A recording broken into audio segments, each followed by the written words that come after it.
Oke, assalamualaikum warahmatullahi wabarakatuh. Buat teman-teman semua dimanapun teman-teman semua berada, semoga hari kawan dalam keadaan baik, sehat, dan pastinya berbahagia.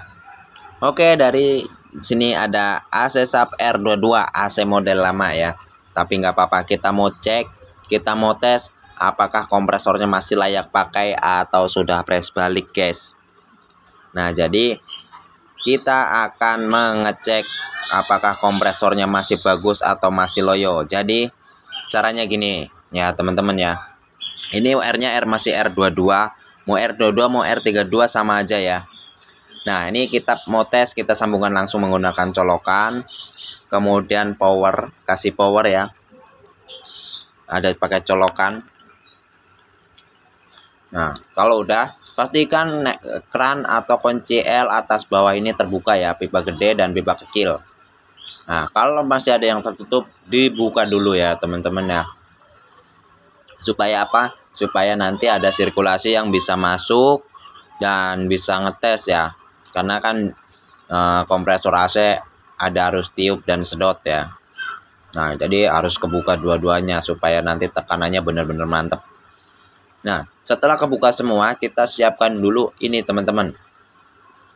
Analyzer. Bukan analyzer, apa namanya? Manifold. Nah, ini untuk R32 nih kita copot aja dulu ya. Ini sambungan buat R32 kita taruh dulu. Nah, kemudian ini manifoldnya menggunakan yang tekanannya sampai ke 500 PSI. Nah, kalau udah kita tes, kita hidupkan ya, kita colokin nih, kita colokin langsung ya. Jadi outdoornya ini akan hidup, langsung hidup ya teman-teman ya. Nah, kalau udah hidup, kita taruh untuk tekanannya ini di bagian pipa kecil. Nah, ini anginnya udah keluar karena udah hidup, anginnya udah keluar, tunggu agak sedikit lebih kencang sedikit. Nah, tuh. Nah, kalau udah, ini sedotnya ya, sedotnya juga masih lumayan kencang. Kita tes, kita pasang tekanan untuk mengukur tekanannya nyampe di 500 ya. Kita pasang manifoldnya. Nah, kalau udah, nah ini tutup ya teman-teman ya, supaya anginnya itu nggak keluar lagi. Jadi buat apa, bisa keukur ya, bisa keukur dan tekanannya jarumnya ini akan naik. Oke, kita sembari tunggu teman-teman bisa sambil ngopi-ngopi dulu, sambil isep-isep dulu teman kopi-kopinya biar enak ya. Karena nunggu nyampe ke tekanan 500 ini biasanya itu membutuhkan waktu sekitar 1 menitan lah, 1 menit sampai 2 menit biasanya ya. Nah, ini udah mau nyampe ke 300. Udah mau nyampe ke 300, 350 dan seterusnya jalan. Kita tungguin nyampe mentok ya. Nyampe mentok di 500. Nah,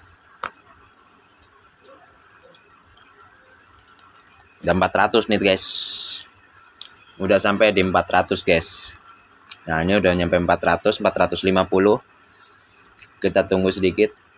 Nah, itu udah gope. Kalau udah gope, kita colokannya kita cabut guys. Nah, colokannya kita cabut. Nah, kita cabut ya. Kalau colokannya udah dicabut, nah ini udah gope, colokannya kita cabut dulu guys. Nah, kalau udah dicabut, perhatiin pipa yang gedenya ini nyembur. Nah, nih, nyemburnya kenceng ya guys. Nah, nyemburnya kenceng. Ini kalau yang dari pipa sedot udah nyembur kenceng kayak begini, ini teman-teman nggak usah repot-repot tambah oli atau mau diperbaiki. Kenapa? Karena ini kalau diperbaiki juga seandainya teman-teman mau nambah oli, ini olinya juga akan nyembur lagi ya. Karena kalau yang kompresornya yang nggak begitu loyo, masih bisa ditambah oli, ini tiupannya itu nggak terlalu kencang. Nah, nggak terlalu kencang teman-teman. Nah, kalau di sini kelihatan banget ya, terasa banget ini tekanannya kencang banget. Jadi teman-teman nggak usah repot-repot buat apa, buat nambah-nambah oli. Ini tandanya kompresornya udah loyo, udah lemah. Nah, jadi cara ngecek kompresor AC yang masih bagus tuh kayak gitu ya teman-teman. Ini udah loyo, udah nggak bisa pakai, mendingan diganti aja lah. daripada repot-repot dan ngeluarin banyak biaya, ujung-ujungnya nanti dipasang juga nggak dingin. Oke, terima kasih buat teman-teman yang udah mau nonton, udah mau subscribe. Semoga video ini bisa berguna, bisa bermanfaat. Kalau misalkan teman-teman punya kompresor AC yang udah loyo, mau ngecek, pengen tahu kompresornya bagus apa enggak, caranya kurang lebih kayak begini. Kayak begitu ya teman-teman. Terima kasih buat kalian semua. Semoga rezeki kalian makin tambah banyak, makin berlimpah.